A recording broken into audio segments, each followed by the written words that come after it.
साथियों नमस्कार अस्सलामुअलैकुम। मैं advocate Matloob Chandel, district court Orai, जिला जालौन, इलाहाबाद हाई कोर्ट। इस ऑडियो को पूरा सुने, बहुत जरूरी होने वाला है।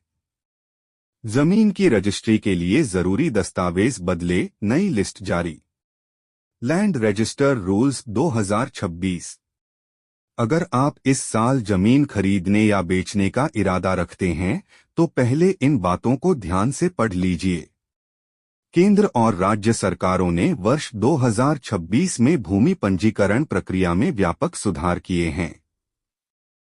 ये बदलाव न केवल धोखाधड़ी रोकने के लिए हैं, बल्कि आम नागरिकों को एक सरल, पारदर्शी और भरोसेमंद व्यवस्था देने के उद्देश्य से भी लाए गए हैं। पुरानी कागजी प्रक्रिया की जगह अब डिजिटल तकनीक ने ले ली है। रजिस्ट्री प्रक्रिया अब पूरी तरह डिजिटल। सबसे बड़ा और महत्वपूर्ण बदलाव यह है कि भूमि पंजीकरण की संपूर्ण प्रक्रिया को डिजिटल ढांचे में ढाल दिया गया है। अब हर दस्तावेज का ऑनलाइन सत्यापन अनिवार्य है। इसका सीधा फायदा यह होगा कि नकली कागजातों और जालसाजी की घटनाओं पर प्रभावी रोक लगेगी। सभी वित्तीय लेनदेन अनिवार्य रूप से डिजिटल माध्यम से होने चाहिए और खरीदार का बैंक खाता आधार से जुड़ा होना आवश्यक है। प्रवासी भारतीयों (NRI) को अतिरिक्त रूप से पासपोर्ट, OCI कार्ड और संबंधित विदेशी दस्तावेज भी प्रस्तुत करने होंगे। विक्रेता के लिए जरूरी शर्तें।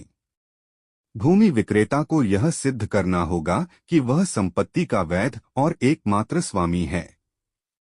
इसके लिए स्वामित्व प्रमाण पत्र प्रस्तुत करना अनिवार्य होगा। यदि जमीन पैतृक है या विरासत में मिली है तो उत्तराधिकार प्रमाण पत्र अथवा वैध वसीयत की प्रति भी लगानी होगी। संयुक्त स्वामित्व वाली संपत्ति की बिक्री के लिए सभी सहस्वामियों की लिखित सहमति यानी NOC अनिवार्य कर दी गई है। इसके साथ ही यह भी सुनिश्चित करना होगा कि संपत्ति किसी कानूनी विवाद या बकाया ऋण से मुक्त हो। घर बैठे करें आवेदन, बचेगा समय और पैसा। नई व्यवस्था में सबसे राहत की बात यह है कि आवेदन से लेकर स्टाम्प शुल्क के भुगतान तक की पूरी प्रक्रिया अब ऑनलाइन की जा सकती है। सरकारी पोर्टल पर दस्तावेज अपलोड करने की सुविधा उपलब्ध है। इससे उपपंजीयक कार्यालय के अनावश्यक चक्कर और लंबी कतारों से मुक्ति मिलेगी।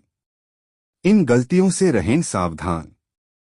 रजिस्ट्री के दौरान छोटी सी चूक बाद में बड़ी कानूनी परेशानी का कारण बन सकती है। विशेषज्ञों के अनुसार सबसे अधिक समस्याएं इन कारणों से आती हैं: दस्तावेजों में नाम या जन्मतिथि की असमानता, जमीन के विवरण में त्रुटि, अधूरे या पुराने दस्तावेज जमा करना। विशेषज्ञों की राय। संपत्ति कानून के जानकारों का मानना है कि ये सुधार दीर्घकाल में अत्यंत लाभकारी सिद्ध होंगे। डिजिटल रिकॉर्ड और बायोमेट्रिक सत्यापन जैसी व्यवस्थाएं फर्जी रजिस्ट्री और भूमाफियाओं पर लगाम कसेंगी। साथ ही आम नागरिक को संपत्ति के असली मालिकाना हक पर भरोसा